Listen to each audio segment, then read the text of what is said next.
школах Якутска и пригородов продлили карантин. Занятия отменены до 8 февраля включительно. Крупнейший российский производитель серебра «Полиметалл» начал открытую добычу и строительство на Нежданинском месторождении в Якутии. Сегодня телеканалу «Якутия-24» исполняется ровно 1 год. Телезрители ждут сюрприза, известные люди в роли ведущих новостей и рубрик.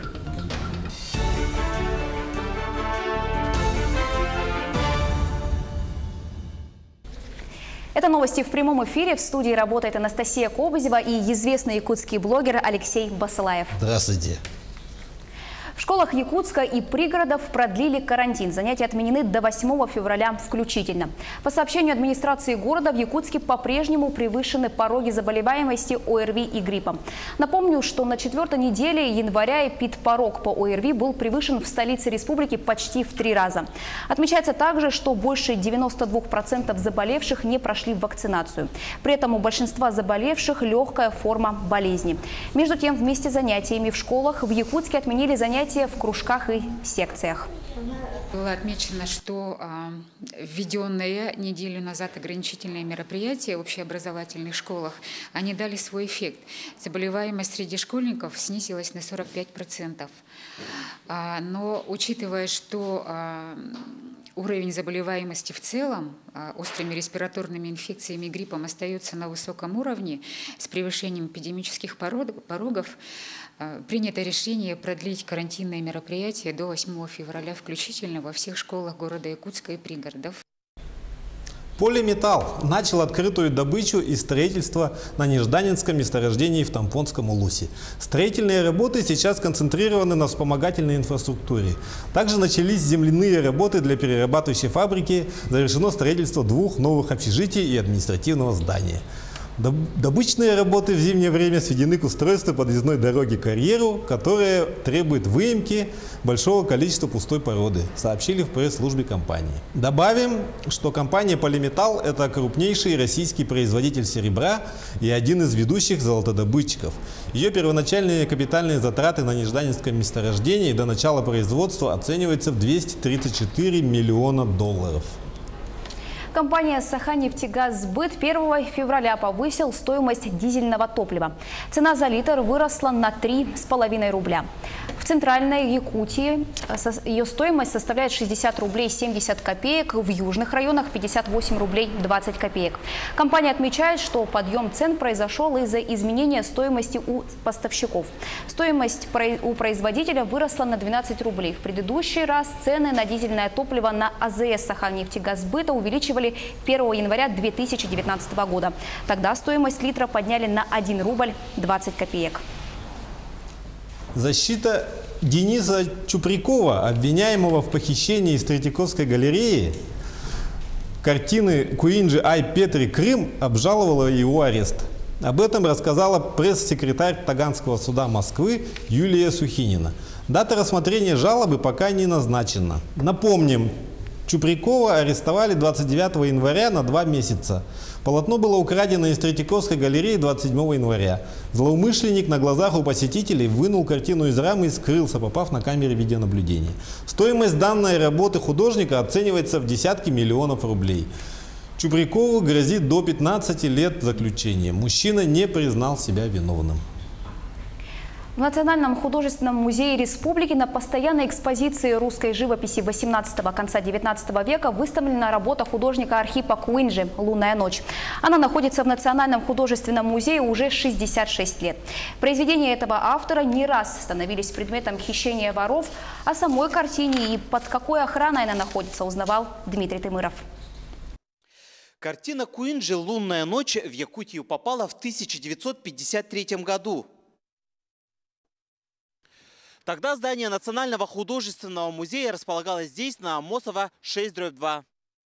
С тех пор прошло 66 лет. Сегодня картина Архипа Куинджи экспонируется в выставочном зале Национального художественного музея на Кирова, 9. По словам специалистов музея, картина привлекает внимание многих любителей искусства. Вообще вот каждое произведение искусства, да, оно как бы в себе таит, ну, как бы личность самого художника. Ну, Архип Иванович Куинджи – человек, который, ну, я бы сказала, незаурядный. художник в том смысле, что он очень резко отличался, его, вернее, творчество, оно очень резко отличалось от творчества многих художников. Картина выполнена маслом. Она ни разу не подвергалась реставрации и представлена в первозданном виде. Работа написана холст на картоне. Вот. Работа у нас была без рамы. Раму мы уже когда переехали в это здание в 2005 году, естественно, что мы многие рамы поменяли. В Национальном художественном музее картины находятся под особой охраной. Руководство музея в целях безопасности не вдается в подробности об охранной системе, но отмечает, что все предметы искусства надежно защищены. Это, конечно, усиленная охрана, бдительность. Ну, все мы ходим под Богом, но стараемся. Несколько рубежей охраны, ну, разные хитрости, о которых я, конечно, не буду разглашать. Вот, ну, как бы на взгляд зрителя тут, в общем-то, как бы все, ну, висят и висят вещи. Но на самом деле заслонов много у нас. И правильно, ведь коллекция Якутского художественного музея представлена произведениями не только отечественных художников, но и зарубежных. Все картины подлинные в оригинальном исполнении. Некоторые из них являются предметом желания многих коллекционеров со всего мира.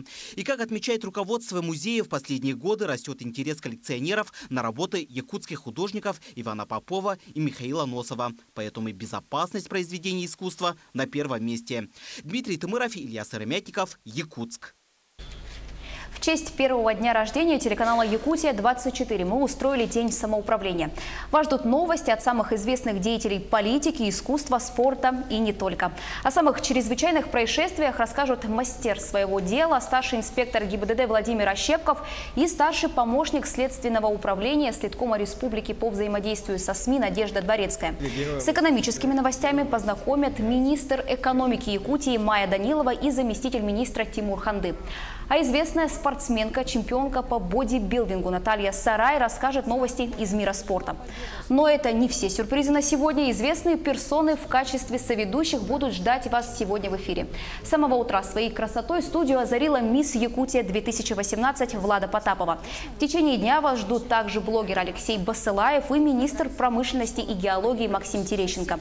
А в конце дня итоги проведем вместе с заместителем председателя правительства Якутии Ольгой Балабкиной. Подача новостей экономики, ну, для меня как бы это довольно-таки интересно было. Все, что рассказывают, я об этом в курсе. И, конечно же, когда еще есть возможность поделиться это со всей Якутией, это тоже очень приятно. Якутии-24 1 год. Я помню, когда все это готовилось, я помню, как люди бегали. Вот должно все запуститься. Я помню, когда гигантские баннеры были на Кальвице, там все так гордо стояли. И очень большой плюс, что это как бы круглосуточно. Это очень, очень удобно. Телеканалу «Якутия-24» ровно год. Сегодня день рождения отмечают ровесники телеканала, малыши, родившиеся в первый день февраля в главных городах нашего вещания. С именинниками встретилась Сусанна Рожина. Ровно год назад был запущен новый информационный телеканал «Якутия-24». За этот год мы стали не только старше, но и опытнее и лучше. И вместе с нами сегодня, 1 февраля, день рождения отмечает Айонесса Стрекаловская. Айонесса – долгожданный первенец в семье, а также первая внучка и первая правнучка. Поэтому к первому ее дню рождения готовится всей семьей. И 1 февраля для семьи Стрекаловских – это самый лучший день, который подарил им маленькое чудо. Вот нам сразу, когда мы поступили рожать, сказали, что мы родимся 1 февраля. И вот когда я рожала, было затмение Луны. Так красиво было, когда когда мы рожали ровно-ровно. И вот эта дата принесла нам такое счастье, первенец, так долго ждали. И даже на учете, когда мы состояли по беременности, нам сразу сказали 1 февраля, предварительная дата родов. Моя жизнь поменялась на 360. Я каждый день тороплюсь домой, чтобы поскорее увидеть свою жену и дочку. А в Нейдингре ровно год назад в семье Барановых родилась младшая дочка Улечка. С ее рождением семья стала многодетной, старшие уже школьники. Разница между младшими детьми 10 лет, поэтому в долгожданной Ульяне в душе не чают не только родители, но и брат с сестрой. Дочка у нас родилась год назад, 1 февраля 2018 года. Это для нас сейчас самый незабываемый день, самый любимый, самый долгожданный для нас день этот был. И поэтому мы очень довольны, мы очень рады, что у нас дочка родилась. Вот такое вот сокровище. Смысл жизни новый появился, наше счастье. Еще одна точка вещания телеканала «Якутия-24» – алмазная столица Республики Мирный. Здесь в день запуска канала в семье Руденко родился долгожданный сын, которого назвали Володей в честь президента Российской Федерации. 1 февраля у меня родился второй мой малыш Володя. Первой у меня родилась доченька, кстати, тоже 2 февраля.